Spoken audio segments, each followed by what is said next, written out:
Isn't it funny? When you close your eyes and picture someone who represents God, you always get the same thing: clean, composed. Probably got a theology degree. Definitely doesn't have a criminal record. Speaks well. Dresses right. Has the kind of life that makes other people in the church nod slowly and say, "Yes, that one." That's the picture we've all been handed. That's what religion keeps selling us, and God works through the qualified. God works through the sorted. God works through the ones who already have it together. So it's worth asking. When Jesus sat down and built his team, who did he actually call? Because I've read the list. And I need you to understand, not one of these people would pass your church's membership class. Not one of them would get the call back. A traitor, a thief, a man who'd publicly swear he never knew Jesus, a political dissident. And that's before we get to the complicated ones. This wasn't a dream team. This was a group chat, and Jesus built it on purpose. Welcome back. If you're new here, we read the Bible the way it was meant to be read, in context, without the manipulation, without the prosperity gospel filter, just the text, and what it actually says, Luke 6:12. Before Jesus picks his 12, the text says he went up a mountain, and he stayed there all night, praying all night, before one single name was called. Now here's what's interesting about that. Jesus is operating in a world with a very clear religious hierarchy. The Pharisees, the Sadducees, the scribes, these are the people who are supposed to be the representatives of God. They have the credentials. They have the training. They have the lineage. In their world, and honestly in ours too, these are the people you recruit when you're trying to start a religious movement. Jesus doesn't knock on a single one of their doors. He goes to a lake. He goes to a tax booth. He goes to wherever Simon the Zealot was nursing his fury about Rome, and he builds his team from there. Now, why does that matter? Because it wasn't random. This was a statement. And once you understand who was in this group chat, you'll never read the Gospels the same way again. Let's go through every single one. Before we get into the names, I need to say something that your pastor probably never said from the pulpit. The religious establishment that Jesus was born into, the one that controlled who was in and who was out, who was clean and who was unclean, who had access to God and who didn't, that system is what killed him, not the Romans. The Romans were the weapon, but the religious leaders handed him over. They were protecting their institution. And I want you to hold that thought, because it's not ancient history. That same move, religion as a tool of control, deciding who is worthy of God's presence. That's the move that colonizers made when they brought Christianity to Africa and said your traditions are demonic, your ancestors are in hell, your culture is beneath God. That's the move the apartheid church made. When it used scripture to argue that separation was ordained, that's the move prosperity preachers make today when they say your poverty is a spiritual failure and your sickness is a lack of faith. Same move, different century. And Jesus' response to that move, every time in every century, starts with who he chose to sit at the table. Quick pause. If this is the kind of thing you've been looking for, the actual text without the religious spin, hit subscribe. These videos take serious time to put together, and your subscription is what keeps me able to make them. Okay, back in. Start with Simon Peter, fisherman, Galilean, loud, all in, completely unreliable under pressure. This is the man who stepped out of a boat onto water, and it worked, until he looked down and started sinking. The man who said to Jesus' face, "I will die before I deny you," and then hours later crumbled. The first person who accused him? A servant girl, not a soldier, not a judge. A servant girl, and Peter folds immediately. Then a second accuser, another bystander, another low-status voice, and he folds again. By the third accusation, he's denying with an oath. That's Matthew 26:69-74. Not one of his accusers had any authority over him. Not one of them could have done anything to him. And he still couldn't hold it together. Peter is the friend who hypes you up in the group chat and goes quiet when it's time to show up. We all know him. Most of us have been him, and Jesus makes him the rock the church is built on. Matthew 16:18, sit with that. Andrew is Peter's brother. He's in almost every major moment and almost never the main character. He's the one who brought Peter to Jesus. He's the one who found the boy with 5 loaves and 2 fish. And in John 12, when some Greeks want to get to Jesus, they approach Philip first. Philip goes to Andrew, and between the two of them, they bring those Greeks to Jesus. Andrew is in the room for everything. No spotlight, no sermons on record.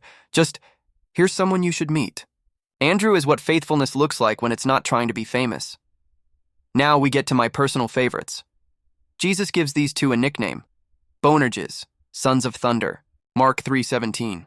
That's not a compliment dressed up as a compliment. That's Jesus saying, I see you. You're a lot. One day, a Samaritan village didn't welcome Jesus. James and John's response, Lord, do you want us to call fire down from heaven and destroy them? These men asked Jesus if they could airstrike a village because it was inhospitable, and it doesn't stop there. Matthew 20:20. Their mother comes to Jesus and asks if her boys can sit on his left and right in the kingdom. Their mom is out here lobbying for their promotion, and John, the same one who wanted to firebomb a Samaritan village, John becomes the apostle of love. He writes God is love in 1 John 4:8, the angry one who got transformed.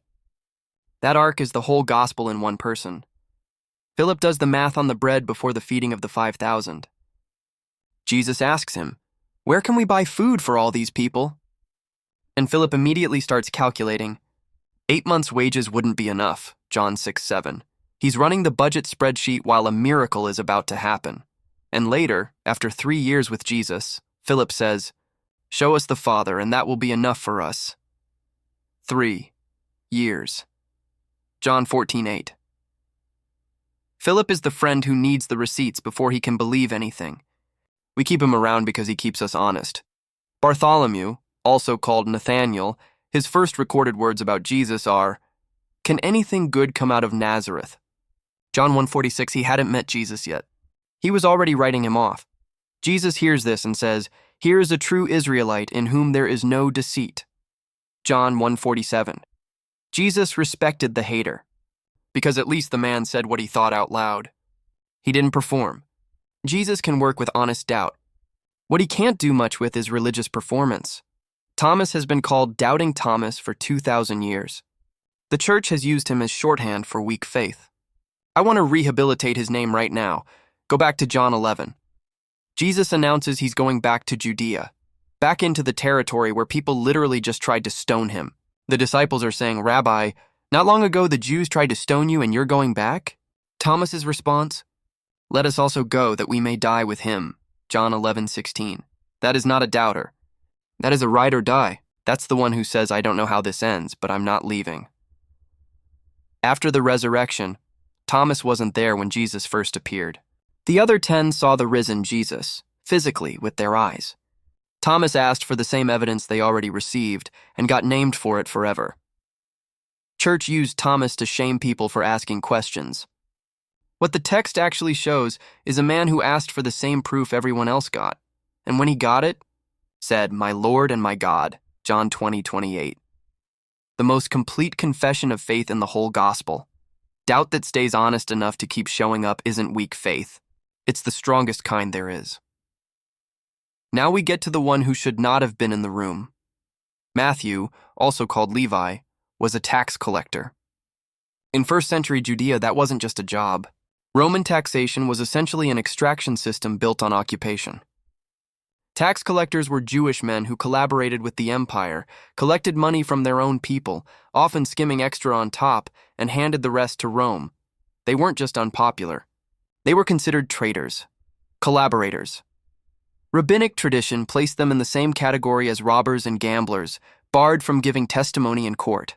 The Mishnah, Tractate Nedarim, and the Babylonian Talmud, Tractate Sanhedrin, both reference this disqualification, Nedarim 3:4, Sanhedrin 25b.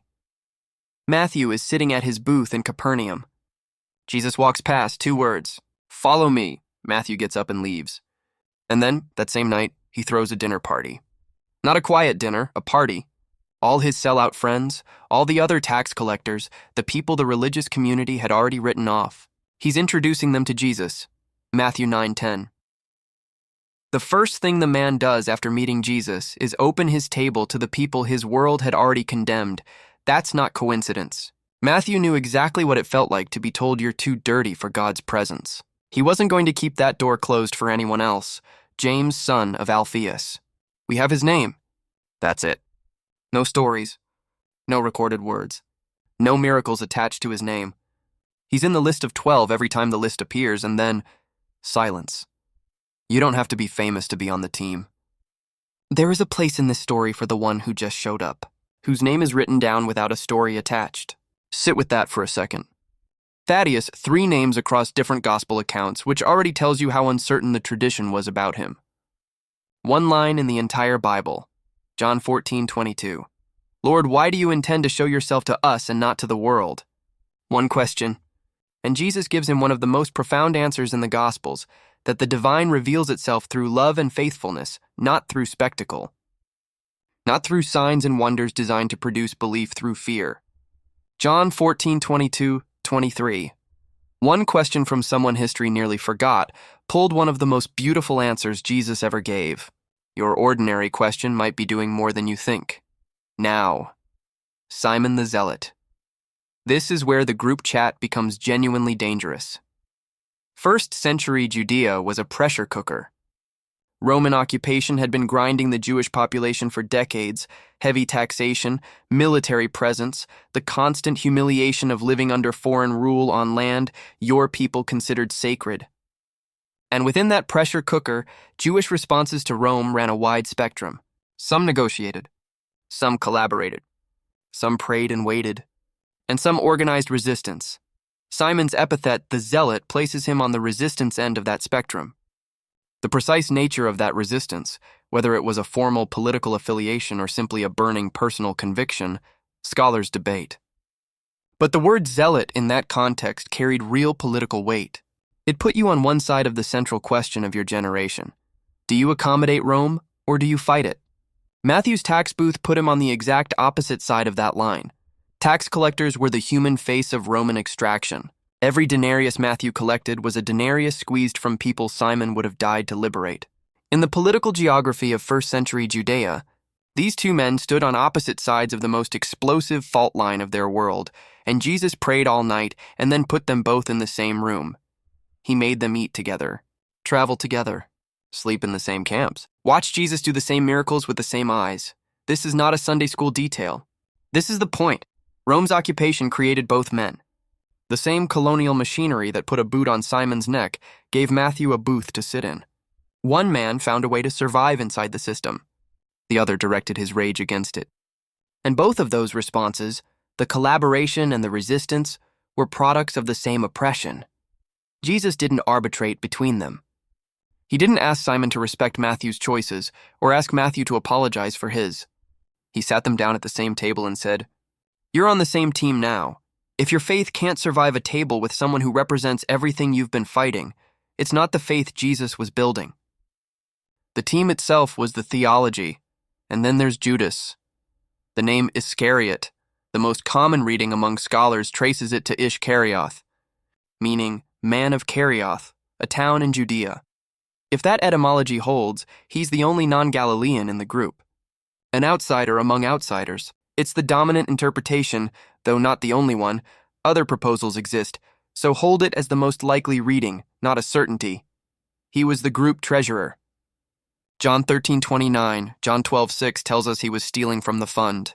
The whole time. 3 years of dinners, 3 years of miracles, 3 years of sitting with Jesus, and he was skimming from the bag. 30 pieces of silver. The kiss in the garden. The arrest. Matthew 26:47-50, and here's where the Bible does something that should make you uncomfortable.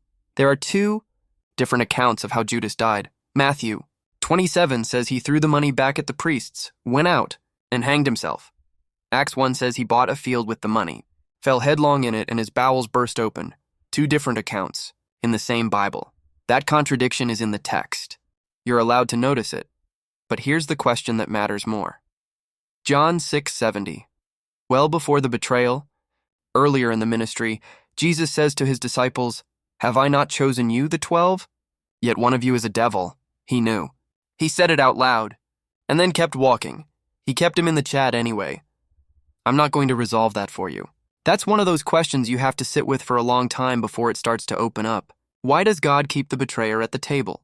What does it mean that the worst moment in this story was known and not stopped? I don't have a clean answer. I don't think the text offers one.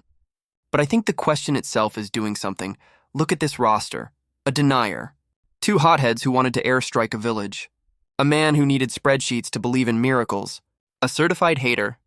A skeptic. Three people history basically forgot. A collaborator. A resistance fighter who sat across from the collaborator. And a thief. This is not a dream team. This is a collection of people that every institution, religious, political, social, would have passed over, disqualified, or imprisoned. And here's what makes this radical, not just spiritually, but historically, when Christianity was co-opted by empire, first by Rome, then by European colonial powers, then by apartheid theology, then by American prosperity gospel, it became the tool of the qualified, the powerful, the clean. It became a system of gatekeeping. Who belongs to God? Who is too sinful? Who is too poor? Who is too black? Who is too broken? That was never Jesus's move.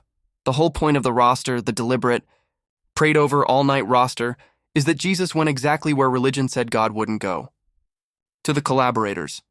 To the resistance fighters. To the ones asking angry questions. To the ones no one would remember. To the ones who were going to fail him in the worst moment. Not because failure doesn't matter, but because the bar was never perfection. The bar was, will you show up? Matthew was carrying a sellout past. Simon was carrying a political rage with nowhere clean to put it. Peter was carrying a coward's heart he didn't know yet. Thomas was carrying honest doubt.